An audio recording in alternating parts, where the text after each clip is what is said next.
was in my 40s when I realized I wasn't feeling that great. My husband had just undergone open heart surgery. My mother-in-law died. My daughter had kidney stones. So coughing a lot wasn't the end of the world. But one day when showering, I noticed that my breast was dimpled, and I thought, that's not normal. That isn't how it's supposed to look. I went to see my doctor, and he wasn't overly concerned because I had had a clear mammogram. He sent me, though, for another one as a precaution. The test was in Regina. I didn't get 1 hour out of Regina, and Dr. Choi phoned me and said, turn around.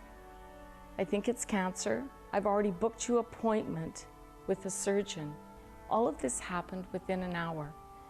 Listening to my surgeon after he had performed the lumpectomy, he said, well, it is cancer, but the bad news is the margins are not clear.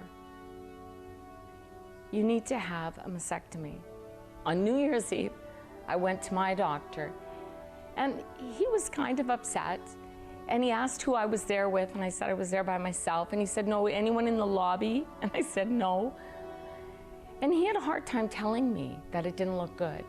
And so the new year started with that cloud of cancer hanging over me.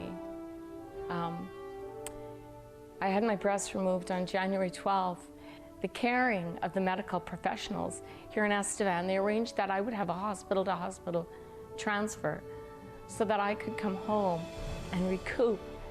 We finally got in to see the cancer clinic, and that was a big drama to get in. And again, the Estevan team really pulled some strings to make sure I got in there. My team in Estevan arranged for me to have a port put in.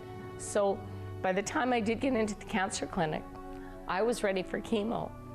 Now, up until then, I was kind of hoping it was stage 2 or stage 3. I was really hoping. And my brother asked the question that was on our minds that we couldn't. And he said, so what stage is it? And he said, oh, it's stage 4. We persevered. The next day I started chemo. But within a week, I ended up at St. Joseph's. I had a massive infection. I was so ill. And I remember sitting in emergency, and the nurses, the doctors, everyone is so good to you. So I'm in the room, and I know exactly where I was sitting. And they're looking at some x-rays, and they're all concerned. And then I heard that the doctor and the nurses talking to my husband say they're recommending that I be put on palliative care. So I came home and I had to tell my kids, it didn't look good. Anything that was happening to me was 100 times easier than being the family. But you know, I reacted really well to chemo, as much as you can say that. And here in Estevan, I would go for, every month, I would go for my treatments here in Estevan for bone builders because the cancer was in my bones. And they were so good to me. And I remember thinking it was like a spa day. And I know that sounds crazy, but you get a warm blanket, they look after you, and I don't have to think about anything except being the first one in the chemo room to get the remote control so I control what we watched on TV. And they make sure you're okay. And what a comforting feeling that was. Finally, in September of 2006, I had a clear PET scan. My cancer was gone. What a remarkable day that was. And it wasn't only my celebration. I got so many calls from people and well-wishers. The staff at the hospital were so ecstatic because they play a big part in your recovery. With a stage 4 breast cancer diagnosis, you know it's coming back. January of 2015, I got a call and said, how are you feeling? They don't usually phone to say, how am I feeling? But I said I was feeling great. It came out that, again, it was back. So I started back in treatment. And again, anything you need, the support you need, it's all here. I started chemo again at the end of March, and I finished in November of 2015.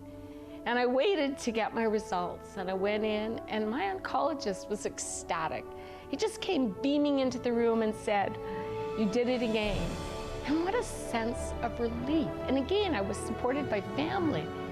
And when the staff at the hospital here at St. Joseph's found out, they were ecstatic. I like to think of myself as a realistic optimist. I went from originally, when I was first diagnosed, wondering if I would be around to see my last child graduate from high school, whether I would be well enough to attend my daughter's grade 12 grad. And now I've seen all their graduations. They've all convocated. I've seen weddings. I have 2 grandchildren, 3rd on the way, and I think I'm really blessed. And I have a huge team of support. I have my faith, my family, my friends, but I have St. Joseph's Hospital supporting me. And you know, it's always nice to know that people have your back. St. Joseph's Hospital is my hospital. It's here for all of us. It has you covered.